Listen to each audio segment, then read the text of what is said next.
সবাইকে স্বাগত জানাচ্ছি এখন আনন্দে। সঙ্গে অবশ্যই রয়েছে নাজমুল মিম এবং আমাদের স্টুডিওতে আজকে একজন বিশেষ অতিথি। অবশ্য প্রতিবারই বিশেষ অতিথি থাকে, তবে আজকে তাকে বিশেষ অতিথি বলছি কারণ আমরা তাকে চিনি একেবারে বিশেষ একটি নাটকের মাধ্যমে, যেটি তুমুল জনপ্রিয় হয়েছিল সাধারণ মানুষের মাঝে, এবং সেই নাটকটি হচ্ছে 12 রকম মানুষ। সেই অভিনয় শিল্পী নাদির চৌধুরী আজকে আমাদের স্টুডিওতে রয়েছেন। ওয়েলকাম করছি ভাইয়া, কেমন আছেন? ভালো। কেমন আছেন বলছি কারণ ছবি কিন্তু রিলিজ পেয়েছে। সেই ছবির সাড়া নিয়ে কেমন সবকিছু চলছে? এখন পর্যন্ত আপনাদের দোয়ায় খুব খুব খুব ভালো চলছে। বাহ, অসাধারণ, খুব ভালো চলছে। এবং আমরা দেখছিলাম যে চারপাশে যদিও সমালোচনা আলোচনা থাকবে, স্বাভাবিক, নেগেটিভ পজিটিভ সবকিছু মিলে ভালো কিন্তু সারা। এই যে জিন সিনেমা নিয়ে একটু জানতে চাই যে হঠাৎ করে এরকম গল্প কেন বেছে নেয়া? এটা ঠিক হঠাৎ করেই বলবো না, সবসময় তো প্রত্যেকটা মেকারেরই তো একটা লক্ষ্য থাকে, যেমন একটা বিষয় নিয়ে সিনেমা বানাই দর্শককে আকৃষ্ট করা যায়। এবং জিন তো বলতে গেলে বাংলাদেশের মানুষের ঘরে ঘরে, যদি 2-4-5টা ফ্যামিলি আপনি কথা বলেন, এর মধ্যে দেখবেন যে ম্যাক্সিমাম ফ্যামিলিতেই জিন সম্পর্কিত ইস্যু আছে, কেউ দেখুক না দেখুক। আর বিশেষ করে মেয়েদের তো জিন সম্পর্কে একটা কিউরিওসিটি আছেই।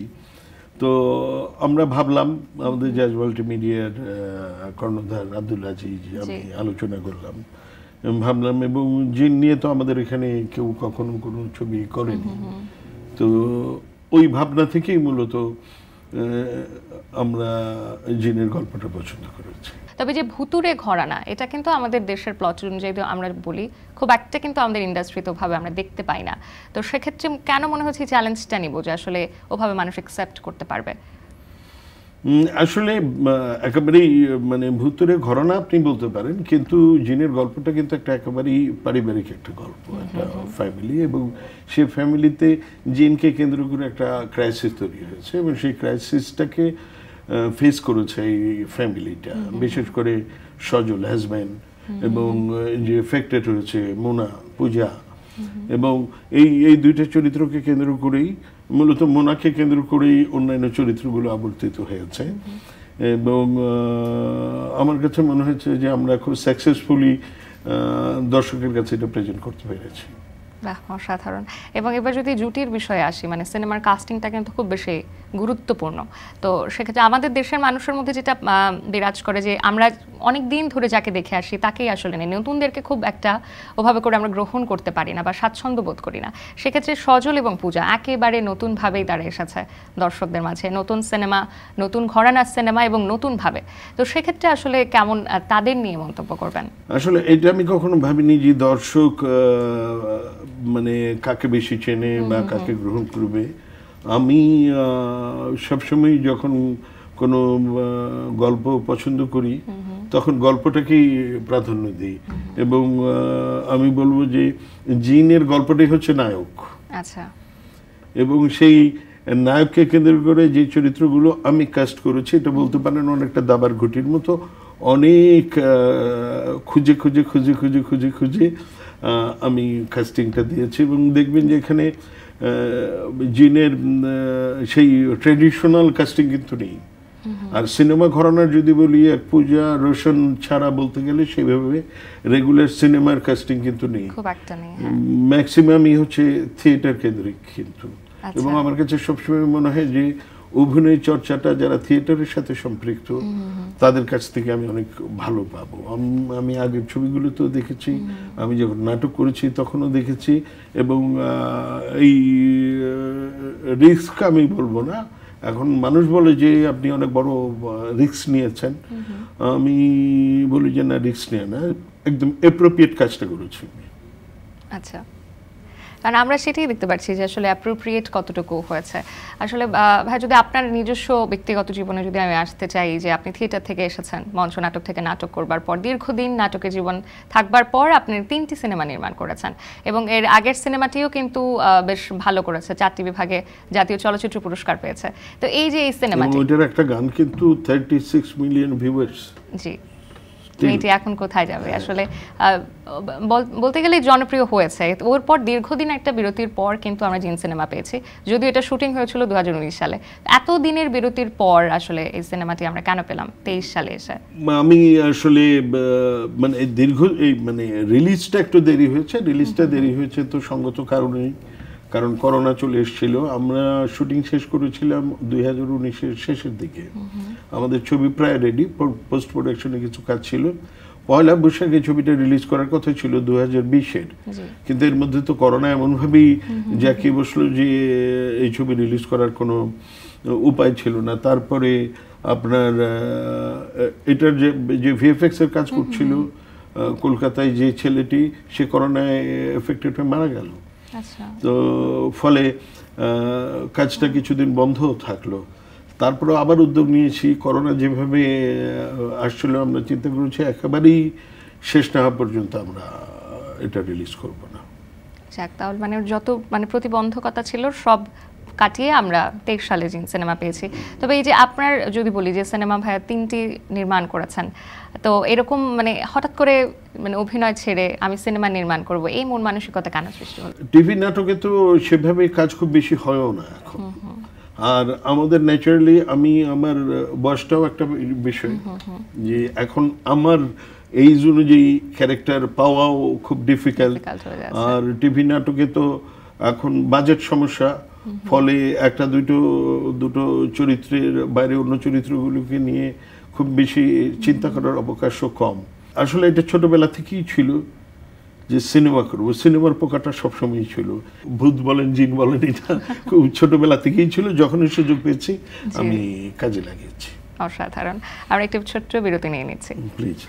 এখন আমাদের সময় হয়ে গেল একটি ছোট্ট বিরতির, সাথে থাকুন।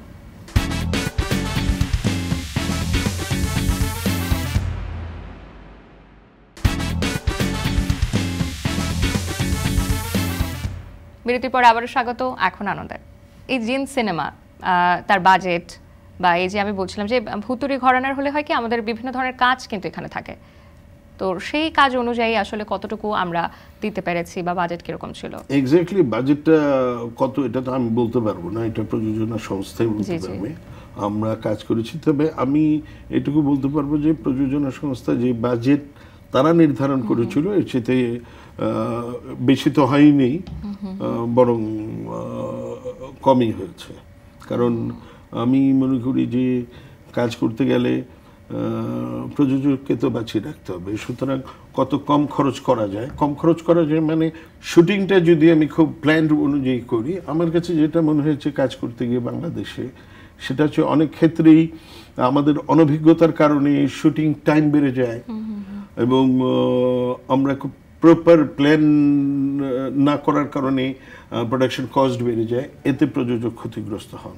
আমি বলতে পারি যে আমি সব শেষ করে আমার হোমওয়ার্ক করে আমি পুরো প্ল্যান করে মাঠে নামি। যে মাঠে গিয়ে আমি চিন্তা করি না যে এটা কি করব ওইটা কি করব, কারণ আমার মাথায় এটা সবসময় থাকে একটা দিন যাওয়া মানে প্রযোজকের বাজেট বেড়ে যাওয়া। এই জন্য আমি মানে প্রি প্রোডাকশন ওয়ার্কটা আগেই শেষ করি। তবে ব্যবসা এখন কেমন হচ্ছে সেটা জানতে চাইবো। ব্যবসাও এটা জাজ মাল্টিমিডিয়া ভালো বলতে পারবে, আর আপনারা তো ভালো বলতে পারবেন। তবে একটা বিষয় আমি লক্ষ্য করেছি যে অনেক দিন আমাদের সিনেমা হলে আমরা পরিবার নিয়ে সিনেমা দেখতে যাওয়ার দৃশ্য দেখা যায় না, কিন্তু জিন আপনি যে কোনো মিডিয়াতে দেখেন বা আপনারাও তো এটা অবজার্ভ করেছেন, আপনাদের ক্যামেরা তো আছে, যে একটা ফ্যামিলি মা বাবা ভাই বোন শিশু সব মিলে দলে দলে সিনেমা দেখতে যাচ্ছে। এইটা আমি বলবো যে এটা আমার সিনেমার আমার জন্য একটা বড় অ্যাচিভমেন্ট, যে আমি দর্শককে বা পরিবারকে সিনেমা হলমুখী করতে পেরেছি। জি, এটা আমার জন্য একটা অনেক বড় পাওয়া। রাজা ভাই, আমরা তো দেখছিলাম ঈদ থেকে শুরু করে এখন পর্যন্ত দর্শকদের বেশ ভালো সাড়া পাচ্ছি আমরা সবাই, কিন্তু বিষয়টা হচ্ছে কয়েকজনের অভিযোগও রয়েছে অভিযোগটা কি, আমি সেটা বলি যে ভুতুড়ে ঘরানার সিনেমা যেহেতু আমাদের খুব কম হচ্ছে, এখানে যে কাজগুলো থাকে, আমরা যদি গ্রাফিক্সের কাজ বলি বা সিনেমাটোগ্রাফি, সব কিছু মিলে বললো কিছুটা দুর্বলতা রয়েছে জিন সিনেমাতে, যেটা বেশ অনেকেই আসলে ঠিকভাবে নিতে পারেনি এবং সেটা নিয়ে বেশ সমালোচনাও হয়েছে। তবে সেক্ষেত্রে কি বাংলাদেশের আরও বেশি সেদিক থেকে একটু পিছিয়ে আছে কিনা বা আরও এগিয়ে যাওয়া উচিত? আপডেট যে বলার, সে আপডেট না বাংলাদেশ কেন? সিম্পল একটা বিষয় হচ্ছে যে আমরা ভিএফএক্স অনেক ভালো করতে পারতাম, হয়তো যা করেছি তার চাইতে অনেক ভালো করতে পেরেছি, কিন্তু বুঝতে হবে যে এটা বাংলাদেশ, আমাদের বাজেটের একটা লিমিটেশন আছে। এখন আমি যদি আরো বিগ বাজেট করতে পারতাম ভিএফএক্স এ, তাহলে হয়তো এর চাইতে অনেক ভালো করতে পারতাম। দর্শক এইটুকু মেনে নিয়েছে, কারণ যাই হয়েছে এটা খুব লজিক্যালি হয়েছে। হ্যাঁ, হতেই পারে যে এই জায়গায় আরেকটু ভালো হলে ভালো হতো, এটা তো সবসময়, এটা আমারও তো চাওয়া যে হ্যাঁ আরো যদি ভালো করতে পারতাম, কিন্তু সিনেমাটা ভিএফএক্স নির্ভর না, একেবারেই না। তবে কিছু কিছু জায়গায় যে কাজ রয়েছে সেই জায়গাগুলোতে একটু আরো বাংলাদেশের আপডেট হবে। তবে এই যে বলছিলেন যে বাজেট সংকট রয়েছে, তো সেক্ষেত্রে কি মানে আমরা একটা ওরকম বাজেট নিয়ে খুব ভালো কি ওরকম ঘরানা ছবি পেতে পারি কিনা? আসলে হ্যাঁ, অবশ্যই বাজেট তো অবশ্যই প্রয়োজন। এর আগে হচ্ছে চিন্তাটা প্রয়োজন, আপনি কাজটা কিভাবে করবেন। না যে আমার গল্প নেই, ইয়ে নেই, কিন্তু আমি খুব খরচ টরচ করলে খুব ভিএফএক্স এর কাজ করলাম, ওটা তো দর্শক দেখবে না। এই ছবিটা দর্শক দেখেছে প্রধানত একটা গল্পের জন্য, কিন্তু যে একটা গল্পের ধারাবাহিকতা আছে। এই জন্য আমি বলি যে এই ছবির নায়ক হচ্ছে গল্পটা, এবং গল্প অনুযায়ী প্রত্যেকটা চরিত্র অ্যাক্ট করেছে।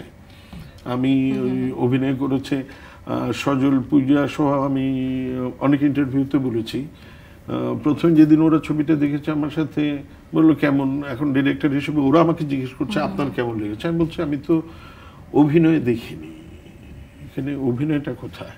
তোরা একটু হতাশ হয়ে গেছে, মানে আপনি অভিনয় দেখেননি? আমি বলছি না, আমি তো অভিনয় দেখিনি।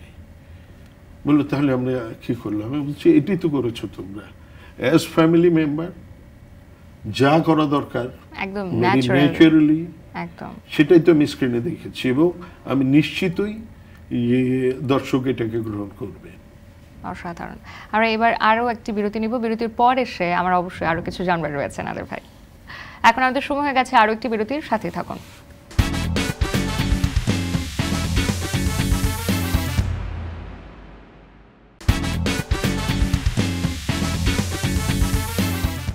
বিরতি পর আবারও স্বাগত। এখন আনন্দের নাদের ভাই, আমাদের এইবার ঈদে তো বেশ কয়েকটি সিনেমা রিলিজ পেয়েছে। এখন ওপার বাংলা যদি আমি বলি, ভারতের কথা, বলিউডেও কিন্তু বেশ কয়েকটি সিনেমা ঈদ উপলক্ষেও কিন্তু ওরা রিলিজ করে। তবে সেই সিনেমা এখন আমাদের দেশে কিন্তু চলছে, অর্থাৎ পাঠান সিনেমাটি। এটা নিয়ে আপনার মতামত কি? আমি কিন্তু ভয় পাই না। এক নাম্বার হচ্ছে ভারতে ধরেন প্রত্যেকটা রাজ্যের নিজস্ব সিনেমা আছে, কিন্তু তারাও কিন্তু হিন্দি ছবির সাথে প্রতিযোগিতা করেই টিকে আছে, এবং ভালোভাবেই টিকে আছে। আমাদের এখানে ছোটবেলায় দেখেছি বিভিন্ন ধরনের ছবি আসতো, তখনও কিন্তু আমাদের এখানে খুব ভালো ভালো ছবি হতো, এবং আমার কাছে মনে হয় যে প্রতিযোগিতার মধ্যে দিয়ে গেলেই ভালো, কারণ যাদের মেধা আছে, যারা ভালো করতে পারবে তারা টিকবে। আর এখন তো আমি আসলে এই যুগে, এই প্রযুক্তির যুগে আমি কাউকে আটকে রাখতে পারি না। আমি টেলিভিশনে সারাক্ষণ বিভিন্ন ভাষার ছবি দেখছি, ঘরে ঘরে ঘরে ঘরে। তো আমি শুধু সিনেমা হলে আটকে রেখে তো লাভ নেই। সিনেমা হলে আমি যে কোনো কিছু একটা দিয়ে দিলাম, এতে তো আমার কোনো লাভ হচ্ছে না। সুতরাং আমার ছবি প্রতিযোগিতার মধ্যে দিয়ে গেলে আমার মনে হয় যেন ভালোই হবে, খারাপ হবে না। তো সেক্ষেত্রে মনে হচ্ছে না যে বাংলাদেশের সিনেমা কিছুটা মানে পেছনে থেকে যাচ্ছে, যেহেতু সেখানকার জনপ্রিয় ছবিগুলো যদি আমাদের দেশেই চলে আসে, তো একটু কি কিছুটা হলেও জায়গা নিয়ে নিচ্ছে না ওরা? কিছুটা হোক না, এই যে বললাম যে আসছেই তো, টেলিভিশন খুললে হিন্দি সিরিয়াল বলেন, হিন্দি সিনেমাগুলো বলেন, কন্টিনিউয়াস 10টা-15টা চ্যানেল আমরা সারাক্ষণ দেখছি। আমার ভাষা, আমার সংস্কৃতি, আমার ঐতিহ্যের যে ক্ষুধাটা আমার মধ্যে আছে বা সাধারণ মানুষের মধ্যে আছে, এটা কিন্তু কখনোই অন্য ভাষা দিয়ে বা অন্য সংস্কৃতি দিয়ে, অন্য ঐতিহ্য দিয়ে কিন্তু মেটানো যাবে না। আমার সংস্কৃতি যেমন এর আগে বা অনেক সময় এমন কিছু ছবি হতো, সেটা হচ্ছে ওদের ছবির নকল হতো। তো দর্শক ফ্রাস্ট্রেটেড হয়েছে যে আমি যদি নকল ছবি দেখি তাহলে আমি নকলটা কেন দেখবো, আমি আসলটা দেখি। বরং যদি ভালো ছবি হয়, ভালো গল্প হয়, ভালো মেকিং হয়, ভালো কাস্টিং হয়, তাহলে অবশ্যই আমার দেশে দর্শক সিনেমা দেখতে আসবে। অসাধারণ। এবার একটু চলে আসবো ওটিটি প্ল্যাটফর্ম নিয়ে। যেহেতু ডিজিটালের কথা বলছেন, যে দেশ আসলে ডিজিটাল হচ্ছে বা এই স্মার্টের যুগে আসলে কতটুকু কিছু আসলে আমরা আটকে রাখবো, সব কিছুই আসলে স্বাধীনতা রয়েছে। তবে সেক্ষেত্রে ওটিটি প্ল্যাটফর্ম এখন অনেকেই দেখতে পাচ্ছি, ডিরেক্টর যারা রয়েছেন তারা স্বাচ্ছন্দ্য বোধ করছেন ওটিটি প্ল্যাটফর্মে। তারা দেখা যাচ্ছে টিভি নাটকের কথা যদি এবার ঈদে বলি, বেশ অনেক কমে এসেছে নাটকের কথা, ভালো মানের নাটক খুব একটা আসেইনি, হাতে গোনা 3 থেকে 5টি। সেক্ষেত্রে সবাই দেখলাম ওটিটি প্ল্যাটফর্মে যাচ্ছে এবং সেখানে একটি নির্দিষ্ট অ্যামাউন্টে টাকা দিয়ে সেখানে ভালো কন্টেন্ট দেখতে হচ্ছে। সেক্ষেত্রে আপনার মতামত কি? ওটিটি প্ল্যাটফর্ম নিয়ে এটা হচ্ছে একেবারেই, আমি ওটিটি প্ল্যাটফর্মকে মানে খারাপ বলছি না, কিন্তু আরো বড় বড় যে সমস্ত ওটিটি প্ল্যাটফর্মে আমি ছবি দেখেছি, নেটফ্লিক্স বা অ্যামাজন বা এদের, বা এখনো যেগুলো দেখছি ওটিটি প্ল্যাটফর্মের ক্ষেত্রে আমার একটা প্রবলেম হয়েছে, মানে মনে হচ্ছে যে সেটা হচ্ছে যে ওটিটি প্ল্যাটফর্মের কন্টেন্টগুলো না সিনেমা হচ্ছে পুরোটা, না নাটক হচ্ছে, একটা মাঝামাঝি জায়গা হচ্ছে।